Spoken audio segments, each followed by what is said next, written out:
Being very entitled and controlling, narcissists have no difficulty stepping all over your personal boundaries. So that's why I put together an extensive video class called This Is Me. It has 25 videos, written documents, guided questions. I'm going to teach you how to have healthy boundaries. There's a link below, and I hope you'll find it to be quite therapeutic.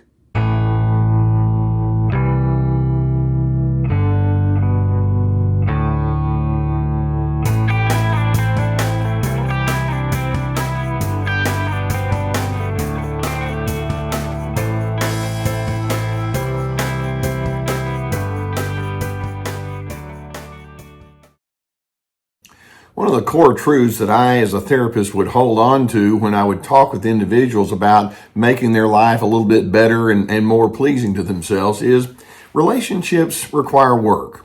Emotional stability requires work. It doesn't just happen. Each one of us has a potential for good things to occur, but we also have a potential for things to go in the wrong direction, and we need to have enough self-awareness, and we need to have enough willingness to examine what all that means so that we stay in a growth mode. Now, when we talk about narcissists, one of the things that comes to the forefront very quickly is these individuals lack the insight, they lack the willpower to eliminate the negatives that are on the inside of them and to accentuate the positives, because you see, they think of themselves as a finished product. And as a result, they wind up going into very consistent habits. They hold on to very consistent patterns and themes that keep them in a highly ineffective way of engaging with you. And as a result, it's not a surprise at all that relationships will collapse with them. With narcissists, you'll see a long wake of relationships that have fallen apart. Of course, it's everybody else's fault. And in addition, they also stay emotionally dysregulated because they just can't seem to come to terms with who they are. The habits that they maintain inhibit their personal growth.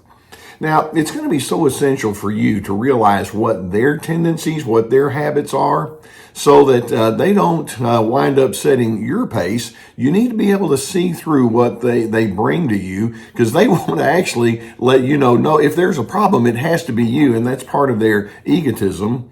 But I'm hoping that you can decide, I want to see what's going on in them that makes them ineffective. Not so we can just be critical, but because it becomes a motivator for you or for me to say, and then I want to try to choose the better alternatives. Now, let me share with you 7 of what I observe as being some of the most ineffective patterns and habits that they get themselves into, and let's see where this takes us. Now, the first habit, and this is the one, this one actually sets up the other 6 that I'm going to mention, is these individuals will declare themselves as being well, when in fact what it does is it inhibits their ability to grow. Now, I want you to think, and I've known some people, perhaps you have too, I've known some individuals who have had ailments and disease, and they refuse to do what the doctors or the experts say, and I've actually known individuals who have died because they were so stubbornly insistent upon doing things their way and going in the direction that runs counter to what the experts will say. Narcissists, in the same way, they'll say, well, actually, I'm a very well person. I'm a healthy person. I know what's going on. And you're over there thinking, you have got to be kidding me.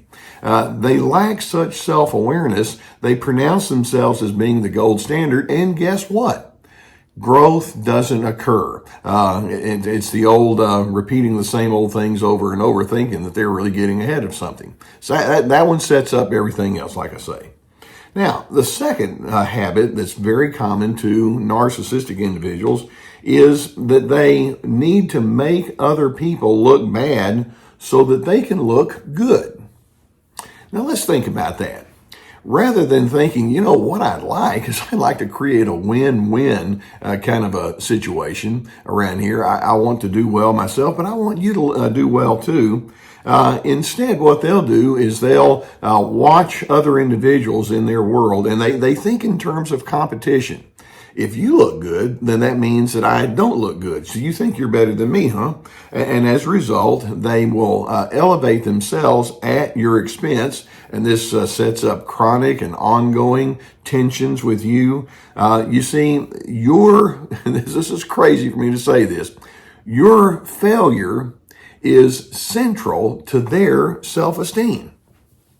Think that one through. Okay, when I can find you to be lower than me, then that means I feel good about myself. That's their odd way of thinking, and it shows itself over and over. Now, a third habit that's extremely common, and I'm sure you've been on the receiving end of this one, is they're incapable, or shall we say unwilling, to accept other people's distinctions or complexities. One of the things I learned as a therapist in my therapy office is individuals, when they come in, can have some really interesting backstories. And when someone says, well, I have this problem, rather than me making a rash reaction to it, it's like, well, let me hear about it. Let's talk about who you are. And even if you're very different from me, or if you've had some real major problems, it's like, I want you to know when you come into my presence, I'm going to accept you for what you are, even as we talk about how you can make some of your adjustments. It's a very delicate balance. Narcissists don't do that. Instead of saying, well, I'm going to accept you, it's like when they hear you talking about who you are, it's like, well, let me explain to you what the agenda is. And let me explain to you how you need to do things. And they wind up giving you a lot of imperatives, is what I refer to it as. You better, you should, you ought to. No particular willingness to know what is it that made you be the way that you are. A fourth habit or pattern that they find themselves into, and that is, in a relationship with this person, they are the only one with a vote. It's not a democracy, it's an autocracy.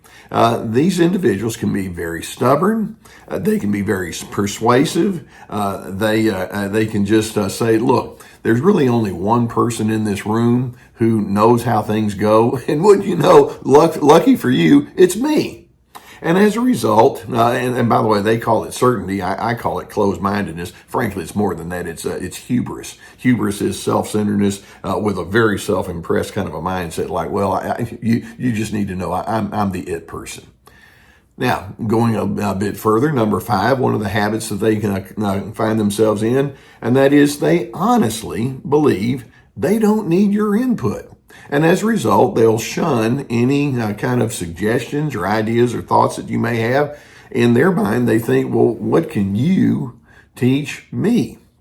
Now, this, of course, leads to a lot of stalemates when you try to engage with them. But basically, what it says is narcissists have built such thick walls of defensiveness. They don't trust people. They don't honor other individuals. They have lots of blind spots, and when you pick them up, it's like, well, I'm not going to pick up on that with you either. And they become illogical. They become impenetrable when you attempt to have a didactic exchange of ideas. Number 6 in terms of their habits, and that is they honestly believe that forced compliance equates to coordination. So, I mentioned that they have this sense of certainty about themselves, but their influence, if you will, consists of telling you what to do and then making you miserable if you don't. And as a result, they can use threats, or they can use anger and punishing kind of things, passive-aggressive kind of traits. And well, all that does is it allows them to think, yeah, I'm at the top of the hill, but you're over there feeling resentment. It doesn't work, but that's what they do, and it makes them ineffective. And then a 7th pattern that I observe with these individuals, and that is they put a much greater emphasis on what is wrong than what is right. In other words, these individuals are a no person. They're not a yes person. For example, if someone comes to me and says, hey, I've got this idea, and I'm thinking, well, that doesn't really sound right to me, instead of saying, you're wrong, I might say something like, well, that's something different. Help me understand how you arrived at that conclusion. What's going on with you? In other words, let's have a sense of openness.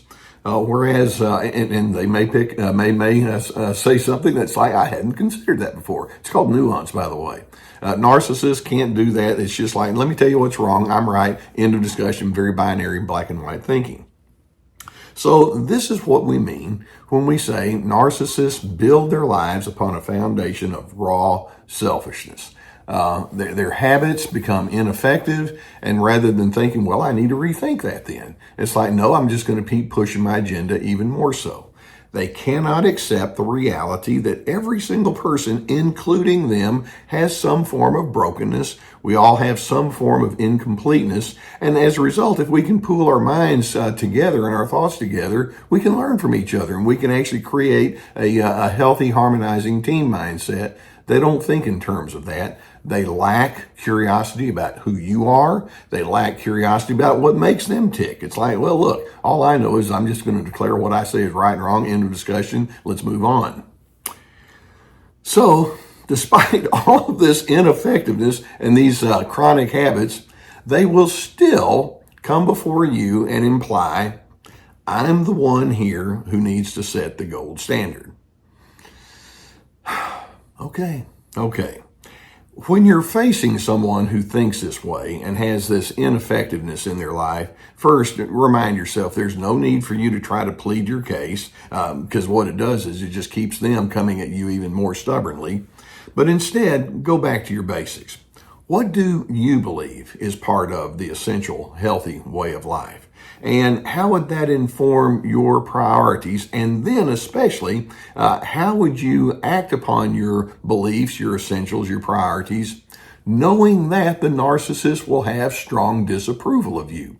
Part of it, keep in mind, they're no people. Can you continue on thinking, well, despite their unhealthiness, I want to stay committed to my healthy initiatives? Now, a narcissist's ultimate goal is to fill you with themselves. But I'm thinking, no, it's both necessary and essential for you to claim your own distinctions. And when the narcissist continues to be superimposing, I'm hoping you can proceed with the thought that says, I'll certainly consider your perspective, and then I'm going to build my way of life upon the essentials that make sense to me. I hope that videos such as this can give you some awareness of what you're dealing with. If you haven't already hit that subscribe button, go ahead and do so. We'll keep more videos your way. And we have many other videos archived inside my channel, so go and take advantage of those as well. Sometimes when you're dealing with something like this, it can be helpful for you to have a therapeutic assistant, somebody who can work with you on this. I've been sponsored for years by the people at BetterHelp.com. Quite a number of you have taken me up on that. There's a link below that will take you to their online therapy resource. It's affordable, it's accessible, and if the need is there, it's so good for someone who will say, I really do want to know you, and let's get our essentials out there on the table. Please get the assistance that you need. In addition, in my retirement from my counseling practice, I've been putting together online courses. These are something that you can work at your own pace, and you can share them with individuals. Each course has at least 25 teaching videos, so it goes pretty deep into some of the topics that we get into here. And then each video has written documents and guided questions. We have the anger games. That's my newest one that talks about how not to get sucked into all their anger that they spew at you. In addition, we have Ready, Set, Connect about the healthy style of life. This is me about boundaries, free to be, finding yourself despite their control. So avail yourself to that. They're listed below, and they're on our website as well. Also on the website, I have availability to my webinars that I produce. They're 90-minute presentations and quite interesting, as well as access to our podcast, many articles, my books, so lots of resources. Narcissists are not effective. And yet they have habits that keep them in their non-effective style, rather than saying, well, maybe I need to take a look at plan B. It's like, no, plan A is me. That's all that matters. Okay, see it for what it is. Recognize that they are not open to input, therefore they don't grow. But I'm hoping you can decide, well, I'm going to have habits and plans that are of a very different nature. And I'm hoping it can cause you to be an open, learning kind of person. And then ultimately, as you're in that ongoing process, it allows you to claim your sense of peace.